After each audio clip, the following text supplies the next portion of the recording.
Olá, amigo da TV Gibi. Mais uma vez estamos aqui para apresentar um ex-atleta, alguma personalidade que fez história no basquete brasileiro. E hoje nada menos que a gente vai apresentar nosso querido Caio Silveira, Caio César Silveira. Franco da Silveira. Franco da Silveira, não posso esquecer, Franco da Silveira, que foi jogador de basquete, chegou à seleção brasileira, olímpica, disputou aí vários campeonatos por várias equipes e hoje, além da atividade profissional, também é um dos coordenadores do Projeto Gibi, que a gente tem uma honra de receber no nosso estúdio para falar um pouquinho do nosso projeto e também da sua carreira. Bem-vindo, Caio.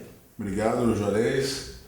É muito gostoso estar aqui, né? Ainda mais com uma nova fase da TV Gibi, sendo entrevistado por um grande amigo, um cara que eu gosto muito, admiro, e fazer parte do projeto. Então vamos conversar um pouquinho, ver se eu tenho alguma história interessante, né? E vamos em frente. Você tem, dura é você contar, né? Dura eu admitir. Admitir. Então tá bom. A propósito, para ficar bem engraçado essa entrevista, Caio, você era um cavalheiro na quadra, né, Caio? O cara que o companheiro adversário caía, se levantava, o cara passava, podia fazer uma bandeja gratuitamente, que não teria nenhum problema na tua frente. Por que essa gentileza toda como cavalheiro? Tudo mentira! Isso aqui foi o cara que mais bateu. É os 5 maiores carniceiros que teve o basquete brasileiro. Eu discordo desse ponto de vista, né?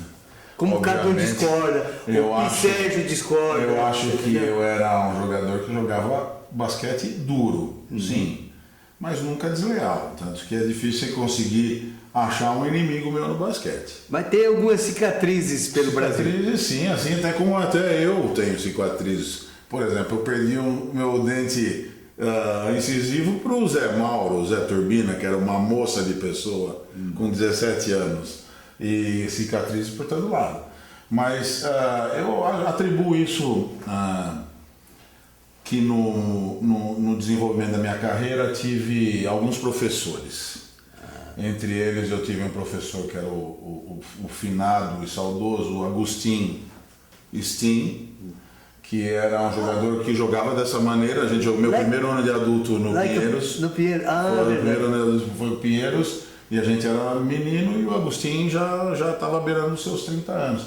Então eu vi ali que isso era importante dentro de um jogo, ter um líder e que aplicasse um jogo mais forte para que a gente cansou de ver times talentosos perdendo, e eu sempre achei que esse elemento faz parte de um time vencedor. Então eu fazia isso, primeiro que era do meu espírito, né, da minha garra e tal. Juntou a fome com a vontade de comer. Exatamente, daí eu falei assim, essa é a linha que eu vou seguir. E também, mais tarde, o basquete americano, né? Então no basquete americano nada é de graça. É muito difícil ver uma pessoa fazer bandeja sem ter algum tipo de contestação, né? Então foi lá que eu aprendi como fechar rebote, como não dar, melhor o cara chutar lance livre do que fazer uma bandeja. Né? A falta bem feita faz parte da regra. A falta bem feita faz parte da regra. Então isso é muito importante. Hoje a gente assiste o jogo de basquete onde está tudo muito permitido, né? Então você vê a gente fazendo bandeja fácil, isso não é legal para a equipe. A equipe vencedora, ela vende caro os pontos, né? Não só a vitória, a derrota, mas também os pontos. Caio, você acha que no basquete de hoje falta alguém no seu estilo assim? Por exemplo, vamos falar na seleção brasileira, algum xerifão para impor respeito? Eu acho que o basquete de alto nível, isso não é tão necessário.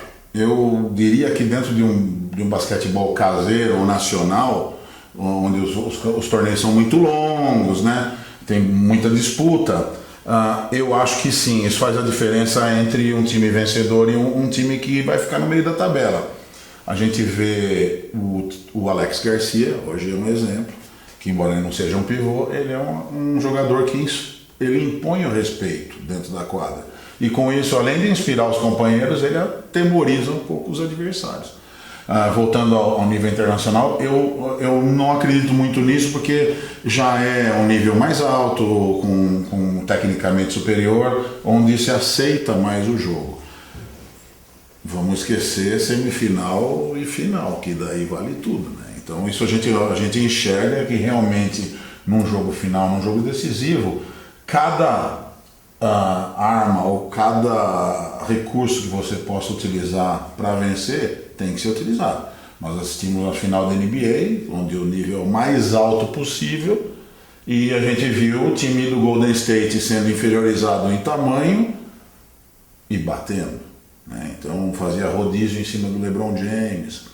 Então assim, a gente vê que o basquete, por ser um jogo muito físico, ele permite isso, então isso tem que ser utilizado. Bom, como surgiu Caio Silveira, lá da cidade de Leme, interior de São Paulo, sem nenhuma tradição no basquete, sem nenhum envolvimento no basquete competitivo, como é que surge o Caio Silveira lá? Deve ter sido um espanto para a população ver um cara de 2 metros, forte como você é.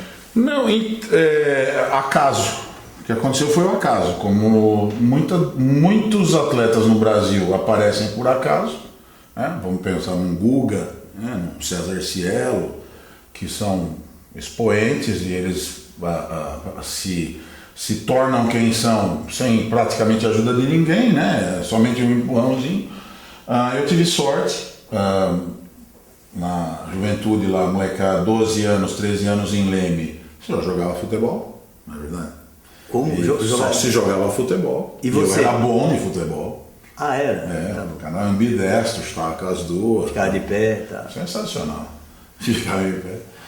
E eu tive a sorte de um professor de educação física, jovem, 26 para 27 anos, com a esposa dele, um atleta de alto nível, era um saltador de salto triplo, jogador de vôlei, fazia tudo bem, ter ido para a minha escola. E a minha escola Coronel Augusto César, que não tinha nada, como toda escola, né? Naquela época e até hoje, o professor chega, dá um apito e fica todo mundo jogando bola na aula. Ele não, ele chegou, primeira coisa, eu nunca esqueço. Você tinha quantos anos? Eu tinha 12 anos. Ele mediu todo mundo. Olha só.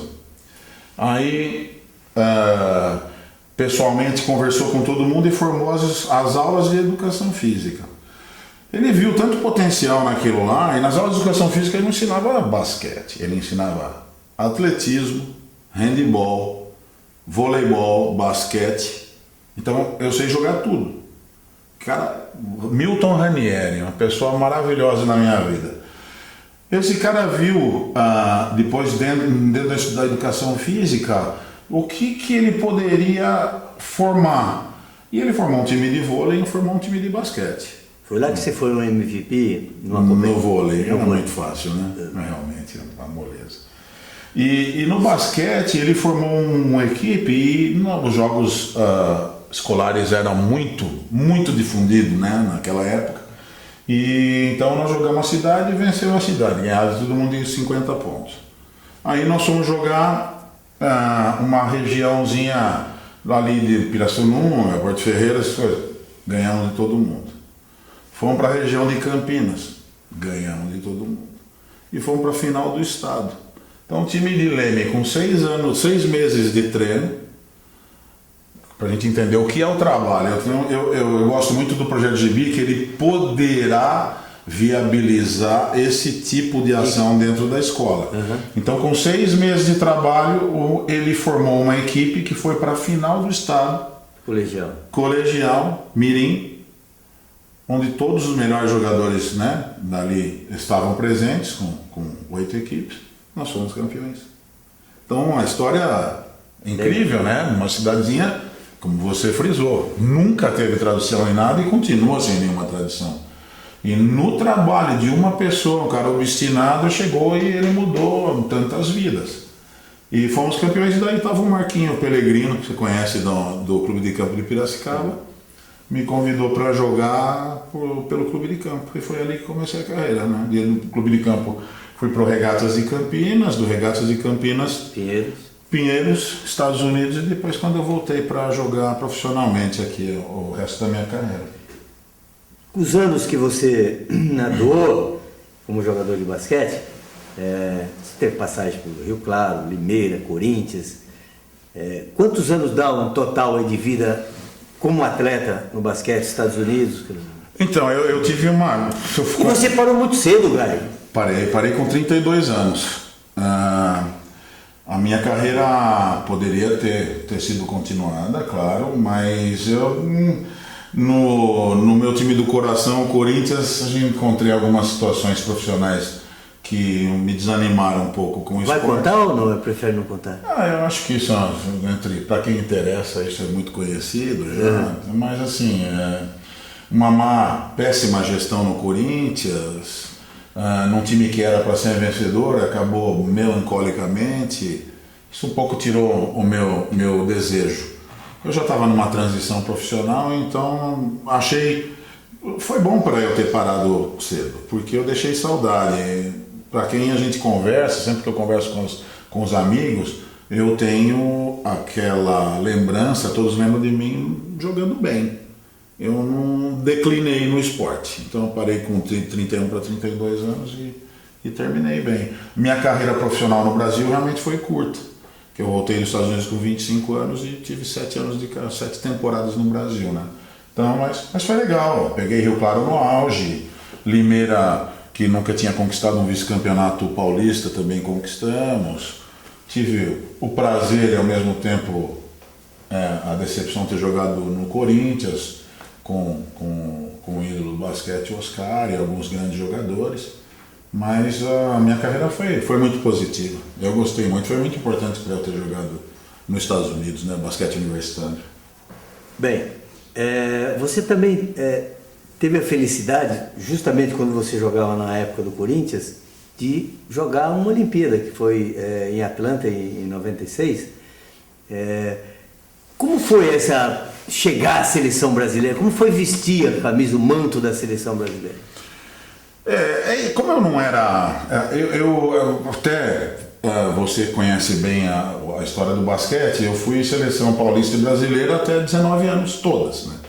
Porque na minha categoria eu fui campeão sul-americano, pan-americano com o Brasil também, e daí quando eu fui para os Estados Unidos me afastei. E tinha um feudo na seleção brasileira, né, que era difícil de entrar e tal. Quando teve o primeiro torneio, que não era NBB, era o Campeonato Brasileiro, com estatísticas, então o meu nome saltou aos olhos de todos, né? Foi isso que aconteceu. Eu era o único jogador a fazer duplo de média no Brasil. Então eu tinha 16 pontos por jogo e 11 tralalá rebotes. E isso, assim, a estatística era uma coisa nova, tinha uma certa cobertura, né, da Sport TV que estava começando, Fábio Sormani e tal. Esses caras que gostam de estatística começaram a jogar, tem um cara aqui que faz isso, tal, é reboteiro. E acabou, acho que isso gerou uma atenção que acabou fazendo com que eu fosse convocado para essa seleção da Olimpíada. O Israel tinha se aposentado e daí a impressão que eu tinha, achava que os outros tinham, é que eu fui lá como presente, entendeu? Para simplesmente ir lá, treinar e ser cortado. Mas que surpresa que esses caras tiveram. Aí eu cheguei e treinei muito. Eu lembro bem. Tive a felicidade de estar com o Ari, né? O falecido Ari, saudoso. Ari Vidal, técnico, ele estava adoentado e quem comandou todo o treinamento foi o Carlão Rodrigues de Franca, uma pessoa maravilhosa, e talvez o maior técnico de basquete que já tenha andado por aqui, né? De quadra, de treinador, o senhor Mike Frink, um americano, que foi meu técnico em Rio Claro também, que a gente conquistou todos os títulos da temporada. E com esses caras, assim, realmente valia o treino dentro da quadra e os amistosos. Eu fui muito bem nos amistosos contra o Uruguai, Argentina, um torneio na China que a gente teve. Joguei contra a Lituânia num amistoso, também fui muito bem. Aí não teve como cortar. Não teve como cortar. E eu fiquei no grupo. E foi uma experiência fantástica, né? Ter jogado uma Olimpíada. Desfilar, né? Desfilar, aquele desfile é um negócio que vai ficar marcado, fica marcado na vida de todo mundo como atleta. Né? Tá no meio da nata. Então isso é muito legal. Aí também o fato de estar lá.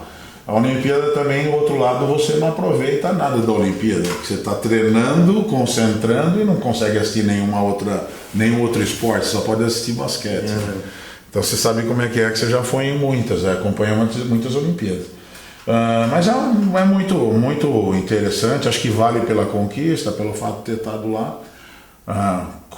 Tive o prazer de ter estado numa seleção onde a amizade e o entrosamento era fantástico, só tinha pessoa maravilhosa. E foi a última seleção do Oscar, né, que ele fez a despedida. Foi a última seleção do Oscar e foi a última seleção brasileira a estar em Olimpíada até Londres 2012. Ficou um buraco aí, 14 anos. Um buraco que ficou muito ruim para o basquete entrou em decadência e todos nós estamos aqui torcendo para que o basquete esteja presente em todas as Olimpíadas daqui para frente. Caio, por exemplo, você que acabou de contar que milagrosamente apareceu um professor e deu a primeira bola para você. Você que é um dos coordenadores do projeto... O meu professor, ele gostava tanto, assim, a gente vê aqui como o seu conhecimento, ele gostava tanto, e ele sorteou uma bola Super K. Lembra da bola Super K? O Iso deve lembrar bem, né? Você lembra? Não lembra da bola Super K? Lógico que lembro, lógico. A bola Super K foi a primeira bola americana que apareceu no Brasil. Ela era de nylon. Já não era capotão. Não era capotão, as bolas eram de capotão. Então, assim, a bola que era para pesar 600 gramas, pesava uns 2,5 kg. E daí ele fez um sorteio. Parecia o sorteio da VBESP para ver quem ia viajar, né, Iso? Eu ganhei. Eu tenho até hoje a bola. Caio, você não teve esse problema de receber uma bola e começar a jogar, porque além de você ter vindo de uma família de classe média, estudava em bons colégios, a criança do Projeto Gibi que recebe essa bola, que é uma parceria que a VBESP tem com a NBA, você como coordenador, como é que é isso para você intimamente? Nós, o Projeto Gibi tomou um vulto tão importante que chamou a atenção da NBA. A NBA, vendo o valor e a seriedade do projeto, também permitiu, nos presenteou com a bola para que a gente distribuísse para os nossos núcleos. Eu não tenho dúvida que uma bola dessa, um garoto que hoje todo mundo sabe quem é a NBA, vamos nem falar dos ídolos da NBA, mas vamos falar da NBA, todo mundo sabe. Então um garoto poder começar a praticar basquete com uma bola desse nível, com essa qualidade, com a qualidade do programa que a gente aplica, com a seriedade dos professores, eu não tenho dúvida que a gente só pode ajudar essa massificação do basquete. Está semeando aí, ó. Mas com certeza, nós vamos ter muita história daqui 10 anos, né, de jogadores ou garotos que tiveram a vida mudada por causa do toque do Projeto Gibi, com certeza. Caio, fica aí, a gente vai um rápido intervalo, daqui a pouco voltamos com mais uma entrevista, hoje com Caio Silveira. Voltamos já.